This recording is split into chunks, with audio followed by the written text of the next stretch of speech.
Bismillahirrahmanirrahim. Assalamualaikum warahmatullahi wabarakatuh.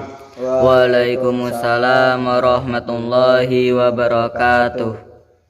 Alhamdulillahirabbil alamin wa bihi nasta'inu ala umuri dunya waddin. Ashhadu an la ilaha illallah wahdahu la syarikalah wa ashhadu anna Muhammadan abduhu wa rasuluh la nabiyya ba'dah. Allahumma sholli ala sayyidina Muhammad wa ala alihi wa sahbihi ajma'in. La haula wa la quwata illa billahil aliyyil azim. Amma ba'du, fa ya ibadallah, usikum wa nafsi bi taqwallah. Qala Allahu ta'ala fil Qur'anil Karim, a'udzu billahi minasy syaithanir rajim. Bismillahirrahmanirrahim.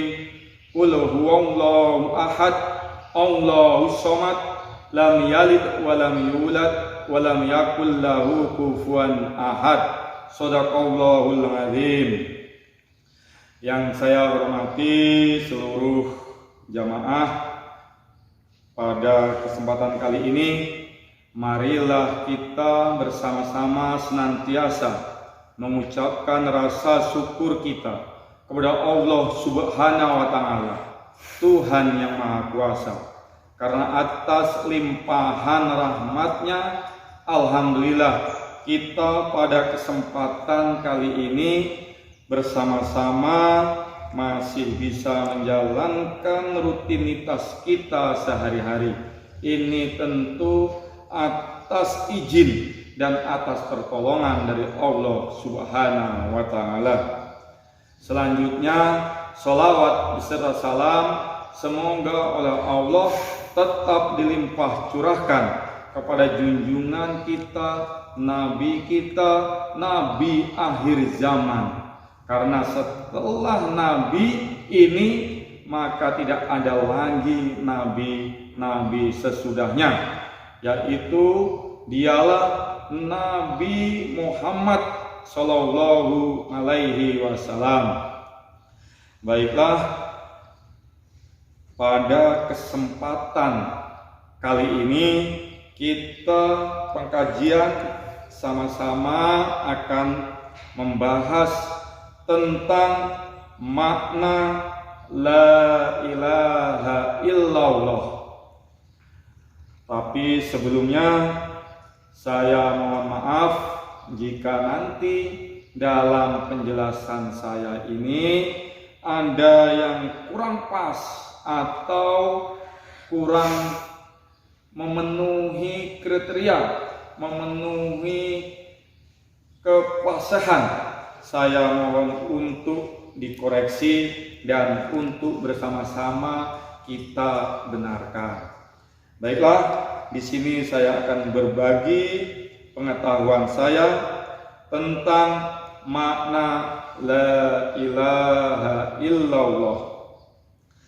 Kalimat ini ringkas, namun menjadi pemisah antara Islam dan kesyirikan. Kalimat yang hanya terdiri dari 3 huruf, yaitu alif, lam, dan ha.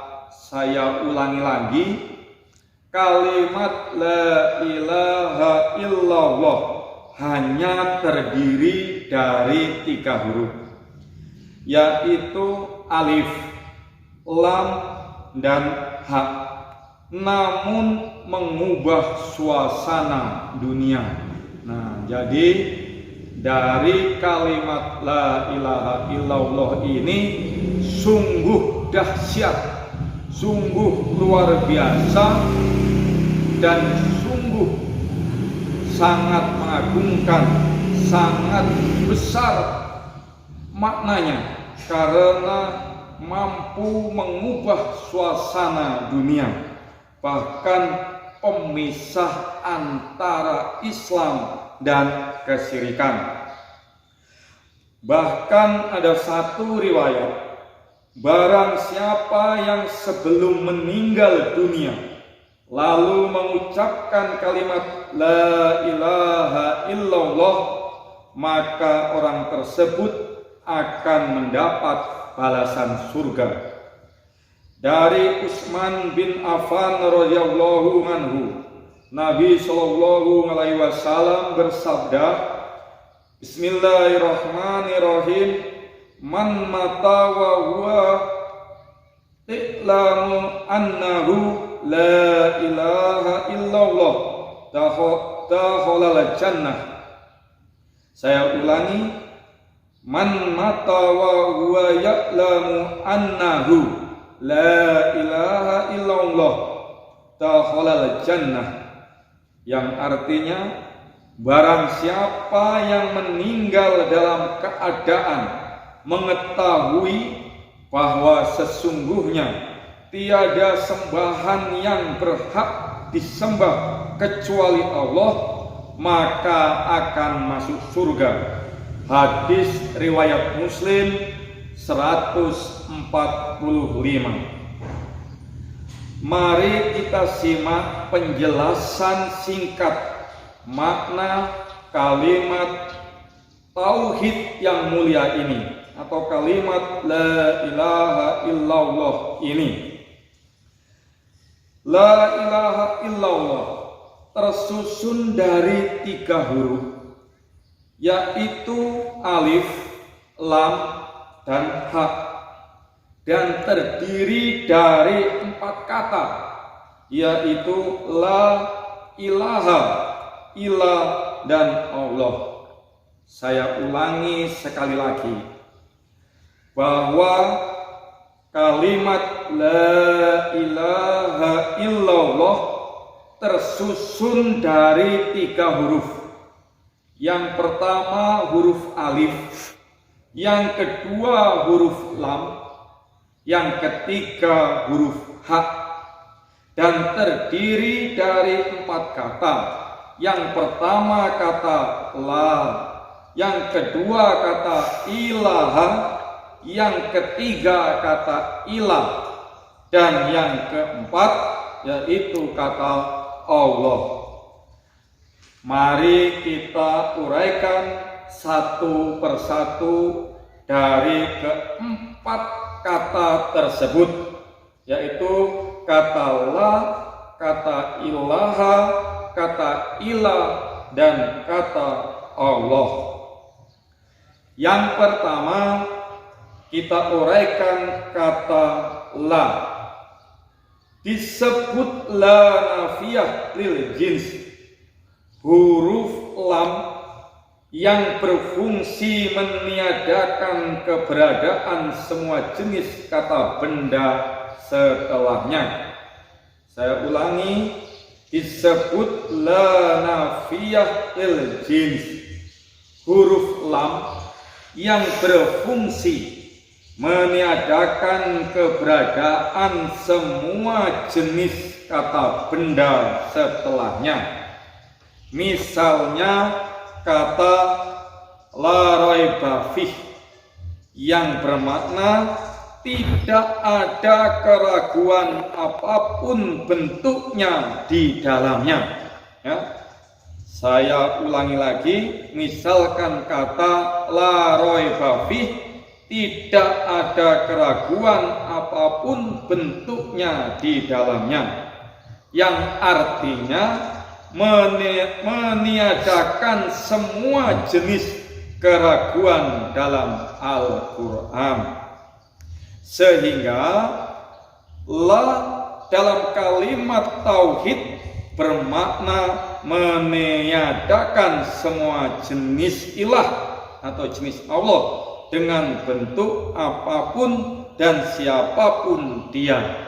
Nah, dari penjelasan di atas, kata yang pertama yaitu kata la, yaitu bermakna kata la ini berarti meniadakan seluruhnya dari jenis ilah-ilah yang lainnya dengan bentuk apapun dan siapapun.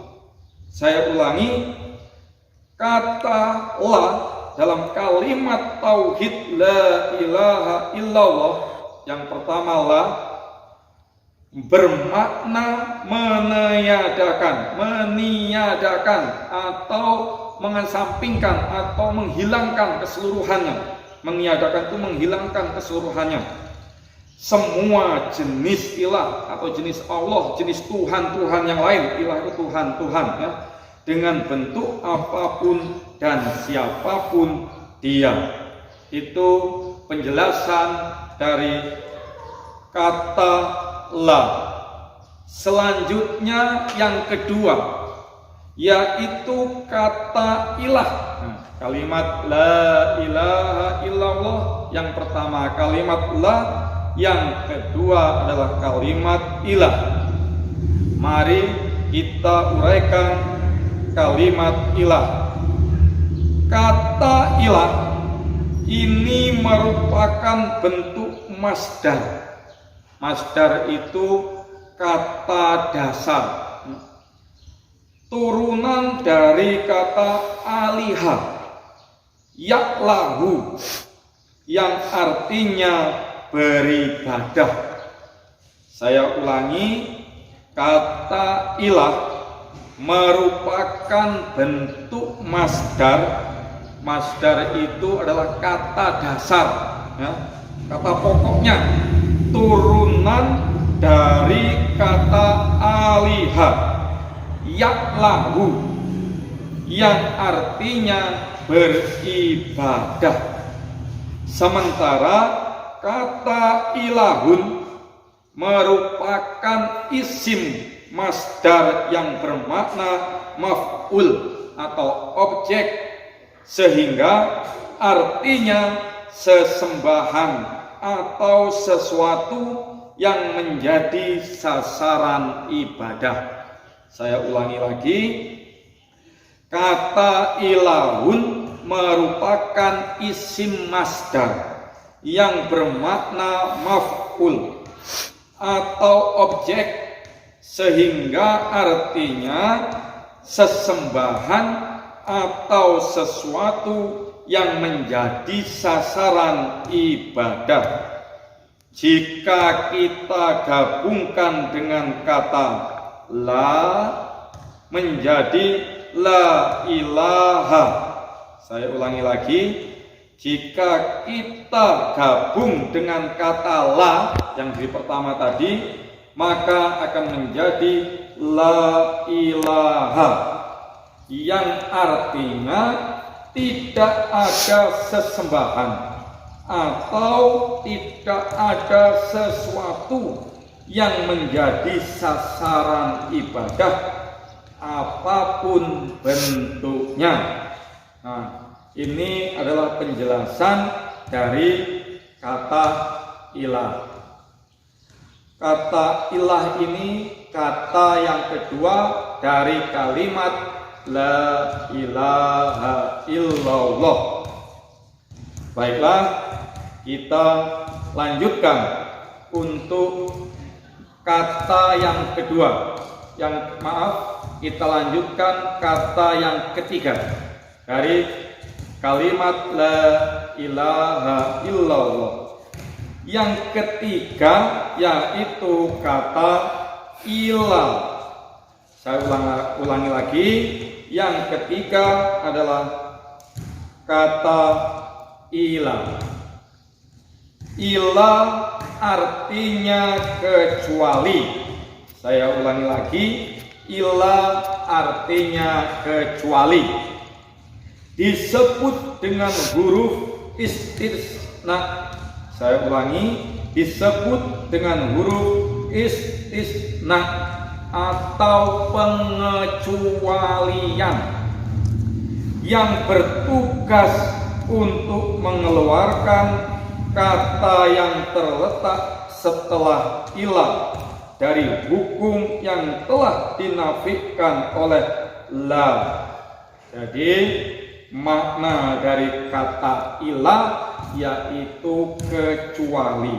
Ini perlu dipahami, perlu dimaknai dengan sangat hati-hati. Ini kalimat tauhid dasar kita, kalimat yang begitu besar, kalimat yang membedakan antara Islam dan kesyirikan. Jadi saya ulangi lagi untuk yang ketiga, kata ilah ya, artinya kecuali, disebut dengan huruf istisna yang berarti atau bermakna pengecualian, yang bertugas untuk mengeluarkan kata yang terletak setelah ilah dari hukum yang telah dinafikan oleh la. Sebagai contoh, misalkan begini, ada kalimat la rajula fil masjid illa Muhammad. Tidak ada lelaki apapun di masjid selain Muhammad. Saya ulangi lagi, contohnya la rajula fil masjid illa Muhammad. Artinya atau maknanya, tidak ada lelaki apapun di masjid selain Muhammad. Kata Muhammad dikeluarkan dari hukum sebelum ilah, yaitu peniadaan. Yaitu, saya ulangi lagi, peniadaan semua jenis laki-laki di masjid. Ini adalah kalimat yang ketiga atau kata yang ketiga, yaitu kata ilah dari kalimat la ilaha illallah. Yang ketiga ini adalah bermakna kecuali atau pengecualian. Baiklah, seluruh jamaah yang saya hormati, ini untuk kata yang keempat kita lanjutkan besok lagi setelah sholat maghrib. Besok pada pertemuan kali ini, untuk yang ketiga ini kita cukupkan dulu, dan akan kita lanjutkan yang keempat dan seterusnya dan sampai akhir untuk kita lanjutkan besok lagi. Apabila ada tutur kata saya dan bahasa saya yang kurang berkenan di hati hadirin sekalian, saya mohon dimaafkan dan dipermaklum. Dan apabila ada keterangan saya yang kurang pas, mohon bersama-sama kita koreksi dan kita benahi, karena ini menyangkut keyakinan, menyangkut ketauhidan diri kita sebagai umat Islam. Baiklah, marilah kita tutup acara ini. Saya akhiri dengan ucapan astaghfirullahaladzim, astaghfirullahaladzim, astaghfirullahaladzim, innallaha ghafurur rahim. Wallahul muwaffiq ila aqwamit thoriq. Wassalamualaikum warahmatullahi wabarakatuh.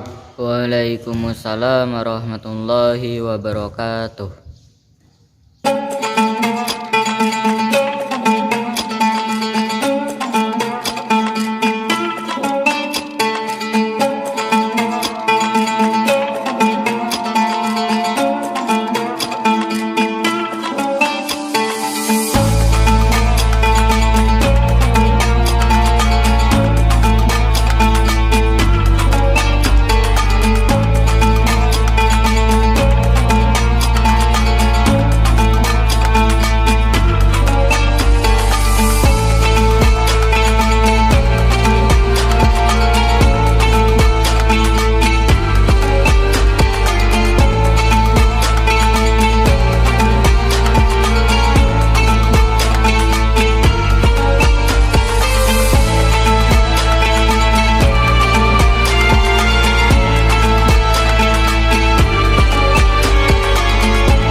Bismillahirrahmanirrahim. Assalamualaikum warahmatullahi wabarakatuh.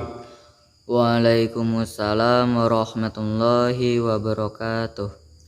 Alhamdulillahirabbil alamin. Arrahmanirrahim. Maliki yaumiddin.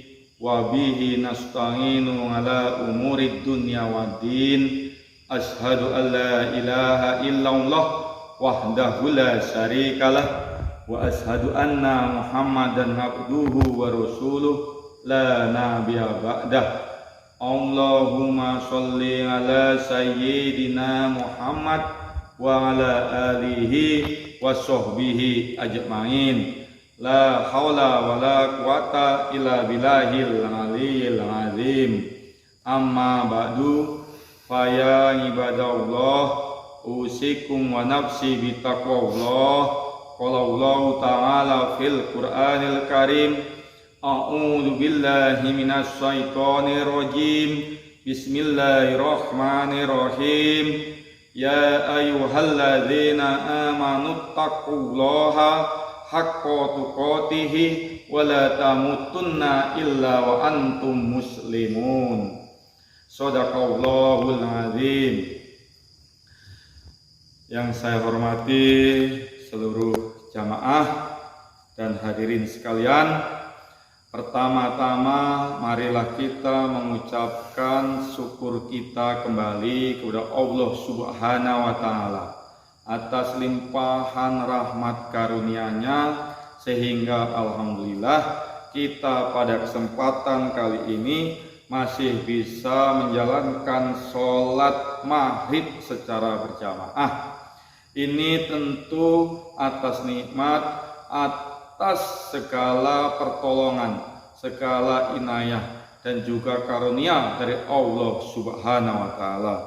Tentu ini wajib kita syukuri dengan mengucap alhamdulillahirabbil alamin.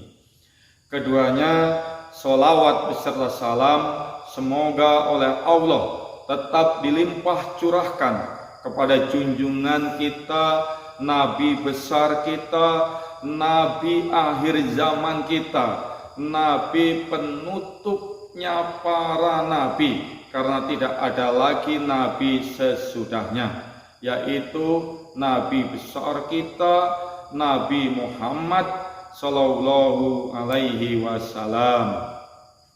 Baiklah, saya di sini akan melanjutkan lagi tentang pengkajian yang saya sampaikan pada kemarin sore. Baiklah, pada kali ini akan melanjutkan tentang makna la ilaha illallah.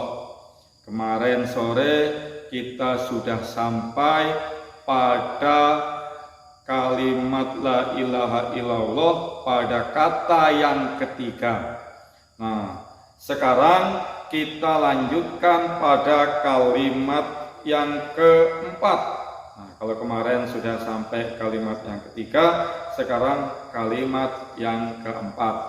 Tetapi sebelumnya akan saya ulangi lagi bahwa kalimat la ilaha illallah ada 3 huruf, yaitu alif, lam, dan ha. Dan ada 4 kata, yaitu la, dan ilaha, dan ilah, dan juga Allah.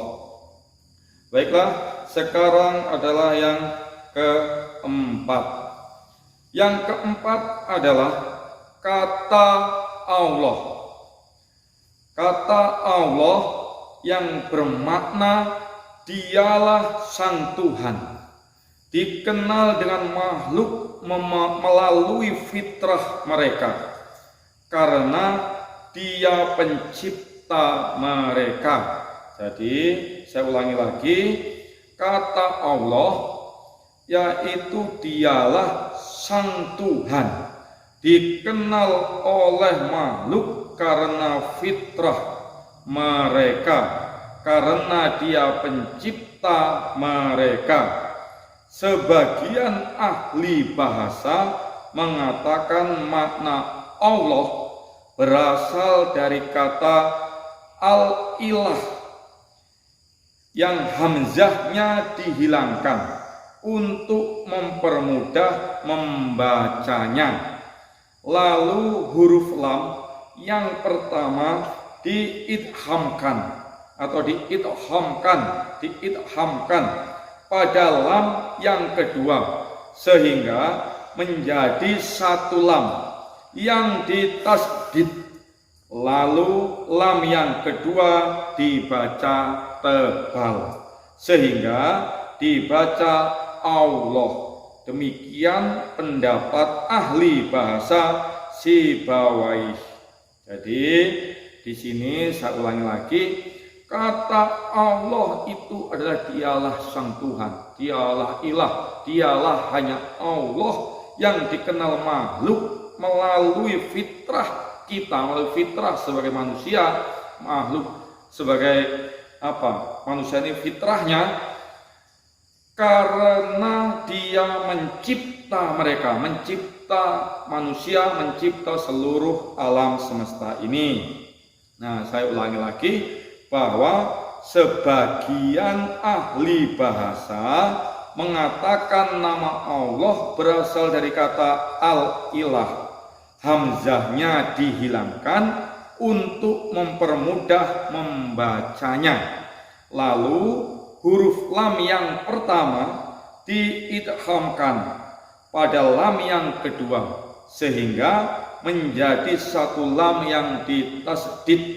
Lam atau lalu lam yang kedua dibaca tebal sehingga dibaca Allah. Demikianlah pendapat para ahli bahasa Sibawayh. Imam Ibnul Qayyim menjelaskan maknanya, Allah dialah al-ma'bud yang diibadahi, al-ma'luh yang disembah. Tidak ada yang berhak diibadahi kecuali Dia. Saya ulangi lagi, Imam Ibnul Qayyim menjelaskan Allah dialah al-mahbud yang diibadahi, artinya al-mahluh artinya yang disembah. Tidak ada yang berhak diibadahi kecuali Dia. Madari As-Salikin 3/144. Dari keterangan di atas, ulama menyebut rukun kalimat La ilaha illallah ada dua. At-Tauhid li An-Nasin halaman 30. Apa yang kedua itu? Nah, mari saya uraikan satu persatu. Yang pertama atau rukun yang pertama yaitu an-naf'yu atau peniadaan.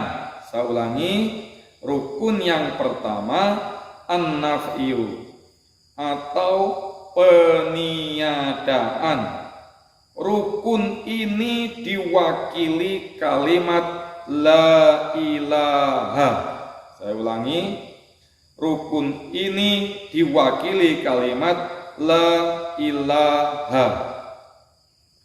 Makna rukun ini bahwa orang yang mengikrarkan la ilaha illallah harus mengingkari semua bentuk sesembahan dan sasaran ibadah apapun bentuknya. Ini jelas sekali bahwa rukun yang pertama itu meniadakan atau peniadaan, ya. Rukun ini jelas banget bahwa mewakili kalimat la ilaha. Makna rukun la ilaha adalah bahwa orang yang mengikrarkan la ilaha illallah, ya, yang sudah melafadzkan atau berikrar dalam hatinya dengan la ilaha illallah harus mengingkari semua bentuk sesembahan dan sasaran ibadah apapun bentuknya, baik dia manusia, benda mati, orang soleh, nabi maupun malaikat. Jadi kalau sudah menyebut la ilaha illallah pada rukun yang pertama ini, sudah bentuknya meniadakan, tidak ada lagi yang berhak disembah selain Allah, siapapun dia, baik benda hidup maupun benda mati, baik berupa manusia, nabi maupun malaikat sekalipun. Jadi tidak boleh disembah kecuali hanya Allah. Tidak ada yang berhak untuk dijadikan sasaran ibadah. Jadi saya ulangi lagi, baik benda mati, benda hidup maupun orang soleh maupun nabi sekalipun atau malaikat sekalipun, tidak ada yang berhak untuk dijadikan sasaran ibadah. Ketika seseorang berakidah ateis, dengerin sekali lagi, ketika seseorang beribadah atau berakidah ateis atau anti Tuhan, berarti dia tidak mengakui penggalan pertama, kalimat tauhid la ilaha. Itu adalah rukun yang pertama. Selanjutnya rukun yang kedua, al-isbat. Saya ulangi, rukun yang kedua adalah al-isbat, yaitu penetapan. Rukun ini mewakili kalimat ilallah. Saya ulangi lagi, rukun isbat atau rukun yang kedua yang bermakna penetapan. Rukun ini mewakili kalimat ilallah. Artinya orang yang mengucapkan la ilaha illallah harus mengakui satu-satunya yang berhak dijadikan sasaran beribadah adalah hanya Allah. Saya ulangi lagi. Jadi setelah orang berikrar, yang setelah mengucapkan la ilaha illallah di rukun yang kedua ini harus mengakui satu-satunya yang berhak dijadikan sasaran beribadah adalah hanya Allah, sehingga dia harus beribadah kepada Allah. Dan ketika dia tidak mau beribadah, berarti dia belum mengakui Allah sebagai Tuhannya.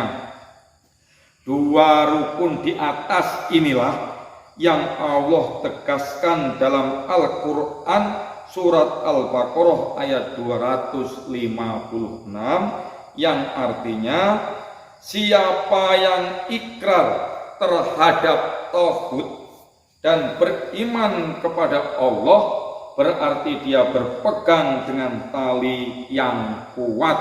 Saya ulangi, siapa yang ikrar terhadap tauhid, siapa yang ingkar terhadap tauhid, ingkar itu berarti mengingkari, dan beriman kepada Allah, meyakini dengan keberadaan Allah, berarti dia berpegang dengan tali yang kuat.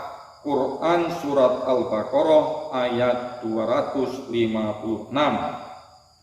Makna kata tauhid di sini segala sesembahan selain Allah, dan arti kata tali yang kuat adalah la ilaha illallah. Sehingga makna ayat siapa yang mengingkari semua bentuk sesembahan dan hanya mengakui Allah sebagai sasaran peribadatannya, berarti dia telah mengikrarkan la ilaha illallah dengan benar. Saya ulangi lagi supaya lebih bisa dimengerti ya. Jadi saat di surat Al-Baqarah ayat 256 yang artinya siapa yang ingkar terhadap taghut ya, dan beriman kepada Allah, berarti dia berpegang dengan tali yang kuat. Makna taghut itu segala sesembahan selain Allah. Dan arti kata tali yang kuat adalah la ilaha illallah. Sehingga makna ayat siapa yang mengingkari semua bentuk sesembahan dan hanya mengakui Allah sebagai sasaran peribadatannya atau ibadahnya, berarti dia telah mengikrarkan kalimat la ilaha illallah dengan baik dan benar. Di sini Allah juga tegaskan pada ayat yang lain pada surat An-Nisa ayat 36 yang artinya sembahlah Allah dan janganlah kamu mempersekutukannya dengan sesuatu pun. Nah, saya ulangi lagi, sembahlah Allah dan janganlah kamu mempersekutukannya, nya Allah, dengan sesuatu pun. Quran surat An-Nisa ayat 36. Kita bisa lihat penolakan orang-orang yang tidak mau mengakui kalimat la ilaha illallah.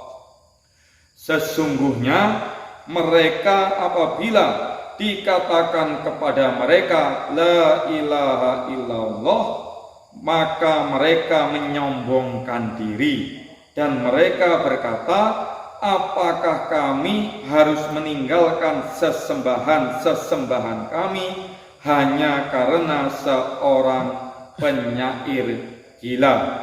Quran surat As-Saffat ayat 35 dan 36. Meskipun mereka sholat, mereka puasa, bahkan berhaji, namun apabila mereka menyembah selain Allah atau mempersekutukan Allah atau mereka memperibadatkan yang ditujukan selain kepada Allah, berarti mereka telah menyimpang dari kalimat tauhid la ilaha illallah. Nah, itu adalah keterangan makna kalimat la ilaha illallah yang insya Allah baik dan benar. Baiklah, demikianlah uraian tentang makna kalimat la ilaha illallah. Apabila ada tutur kata saya yang kurang berkenan dan menyinggung perasaan hadirin sekalian, saya mohon dimaafkan. Dan jika ada penjelasan saya yang kurang pas atau tidak sesuai dengan akidah la ilaha illallah, mohon untuk bisa diluruskan dan dibenarkan. Baiklah, marilah kita akhiri dengan ucapan alhamdulillah. Alhamdulillahirabbil alamin. Saya akhiri, ihdinas siratal mustaqim. Wassalamualaikum warahmatullahi wabarakatuh. Waalaikumsalam warahmatullahi wabarakatuh.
Assalamualaikum warahmatullahi wabarakatuh. Waalaikumsalam warahmatullahi wabarakatuh. Alhamdulillahirabbil alamin wa bihi nasta'inu ala umuri dunya waddin. Ashhadu an la ilaha illallah wahdahu la syarikalah wa ashhadu anna Muhammadan abduhu wa rasuluh la nabiyya ba'dah. Allahumma sholli ala sayyidina Muhammad wa ala alihi wa sahbihi ajmain. La haula wa la quwata illa billahil aliyyil azim. Amma ba'du. Fa ya ibadallah, usikum wa nafsi bitaqwallah. Qala Allahu ta'ala fil Qur'anil Karim, a'udzu billahi minasy syaithanir rajim. Bismillahirrahmanirrahim. Qul huwallahu ahad, Allahus samad, lam yalid wa lam yulad wa lam yakul lahu kufuwan ahad. Shadaqallahul azim. Yang saya hormati seluruh hadirin yang berbahagia, untuk mengawali pengkajian pada malam hari ini, marilah kita bersama-sama mengucapkan rasa syukur kita kepada Allah Subhanahu wa Ta'ala atas limpahannya, atas limpahan rahmat dan karunia-Nya, atas pertolongan, atas izinnya, bahwasanya kita pada kesempatan malam hari ini bersama-sama masih bisa melaksanakan sholat maghrib secara berjamaah. Baiklah, akan saya mulai pengkajian pada malam hari ini, melanjutkan pada pertemuan maghrib atau pertemuan kemarin sore. Tetapi sebelumnya juga saya sampaikan, atau marilah kita doakan semoga sholawat berserta salam semoga oleh Allah tetap dilimpah curahkan kepada junjungan kita, Nabi pembawa pencerahan, yaitu Nabi Muhammad Sallallahu Alaihi Wasallam.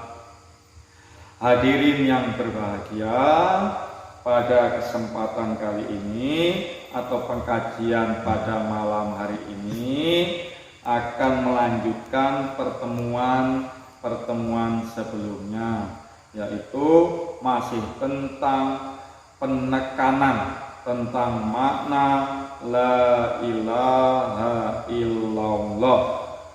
Baiklah, pada pertemuan yang kali ini mudah-mudahan ini adalah pertemuan sudah tuntas tentang makna la ilaha illallah. Saya ulangi lagi, kemarin saat pertemuan sebelumnya kita telah menerangkan atau telah saya terangkan tentang makna la ilaha illallah. Yang pertama, kalimat la ilaha illallah terdiri dari 3 huruf, ya. Masih ingat mungkin semua ya, 3 huruf. Yang pertama adalah huruf alif, yang kedua adalah huruf lam, dan yang ketiga adalah huruf H. Itu adalah tentang 3 huruf dalam kalimat la ilaha illallah.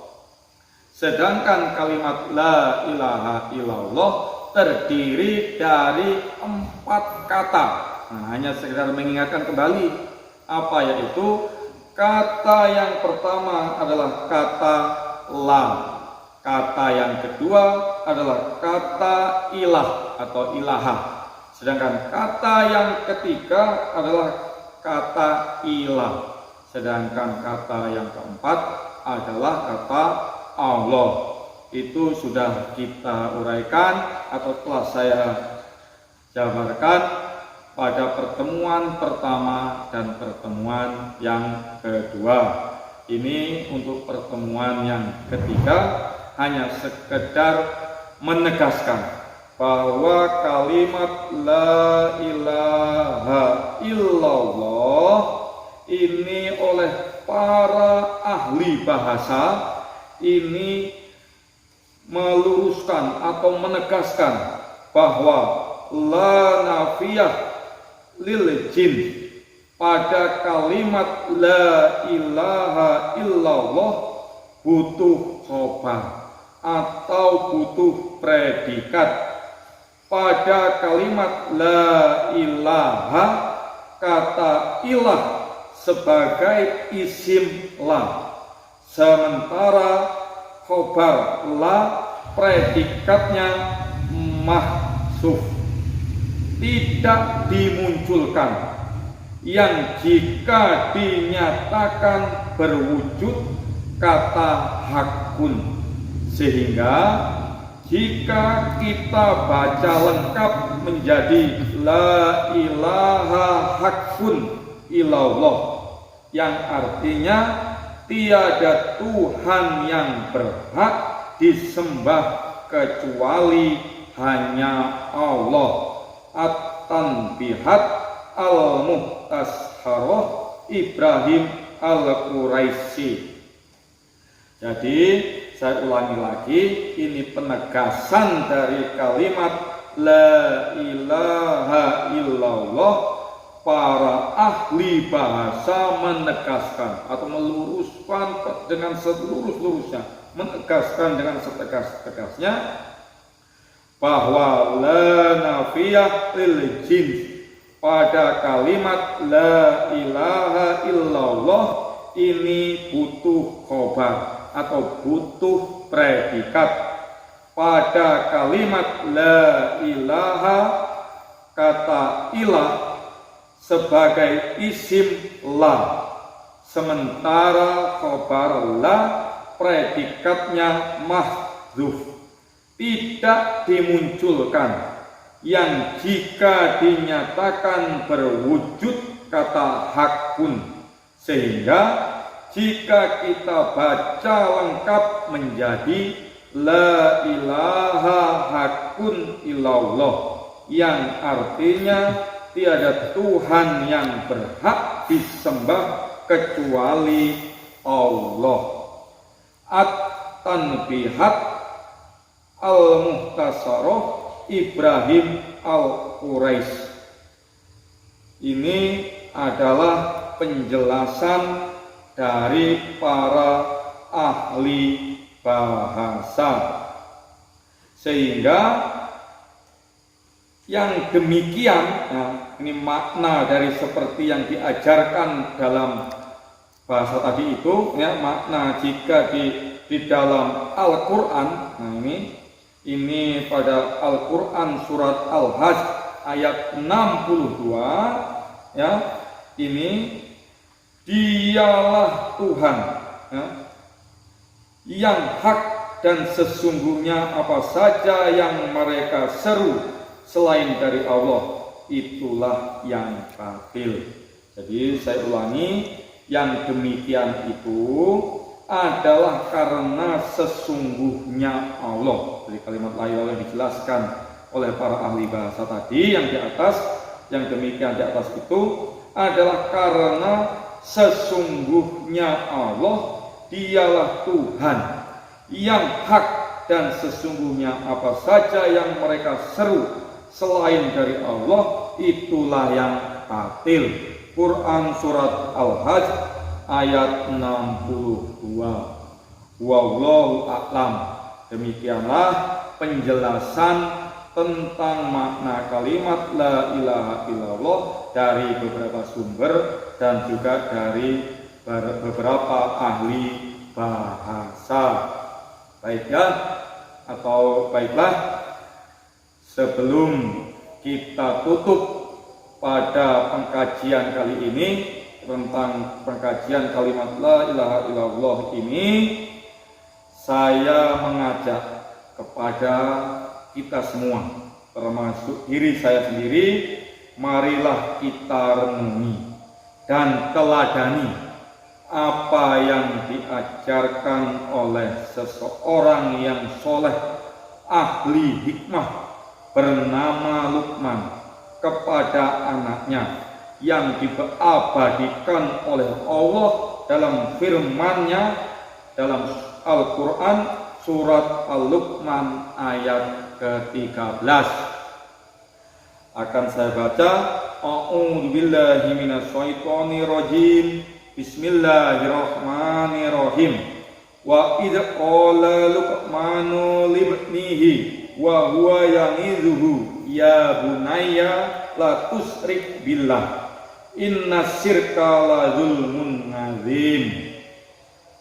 Yang artinya, dan ingatlah ketika Luqman berkata kepada anaknya ketika dia memberi pelajaran kepadanya, wahai anakku, janganlah engkau menyekutukan Allah, sesungguhnya mempersekutukan Allah adalah benar-benar kezaliman yang besar. Pada Quran surat Luqman ayat ke-13 ini jelas bahwa orang soleh atau orang saleh yang ahli hikmah bernama Luqman memberi pelajaran kepada anaknya atau berwasiat kepada anaknya tentang kita tidak boleh lagi mempersekutukan Allah. Saya ulangi lagi kalimat ini ya, atau firman-Nya. Bismillahirrahmanirrahim. Wa idh qala Luqmanu libnihi wa huwa ya'idhuhu ya bunayya la tusyrik billah inna syirka la zulmun azim. Yang artinya, dan ingatlah ketika Luqman berkata kepada anaknya ketika dia memberi pelajaran kepadanya, wahai anakku, ini Luqman kepada anaknya, wahai anakku, janganlah engkau menyekutukan Allah. Ini berarti jelas makna kalimat la ilaha illallah yang ditekankan di dalam anaknya. Sesungguhnya mempersekutukan Allah adalah benar-benar kezaliman yang besar. Quran surat Luqman ini adalah surat yang ke-31 pada ayat 13. Baiklah jamaah rahimatullah, pengkajian tentang kalimat atau makna kalimat la ilaha illallah sudah saya uraikan dari pertemuan pertama, pertemuan kedua, dan pertemuan yang ketiga. Insya Allah pertemuan yang ketiga ini telah cukup dan sudah jelas. Mari sama-sama kita yakini, kita jalankan, ibadahi sesuai dengan tuntunan Rasul-Nya. Jadi tidak ada lagi di hati kita, di pikiran kita mengtuhankan yang lain selain Allah. Jadi tidak ada ilah selain Allah. Cukuplah se-Allah saja yang berhak kita sembah sesuai pada makna-makna kalimat la ilaha illallah, bahwa tidak ada Allah yang berhak disembah kecuali hanya Allah. Baiklah, dari pertemuan pertama, kedua, dan ketiga, yang kali ini apabila ada kata-kata saya yang salah, kurang berkenan di hati jamaah semua, saya mohon untuk dimaafkan. Kepada Allah saya mohon ampun dan mohon petunjuk. Saya akhiri, astaghfirullahaladzim, astaghfirullahaladzim, astaghfirullahaladzim. Innallaha ghafurur rahim. Wallahul mu'afiq ila aqwamit thoriq. ihdinas siratal mustaqim. Wassalamualaikum warahmatullahi wabarakatuh. Waalaikumsalam warahmatullahi wabarakatuh.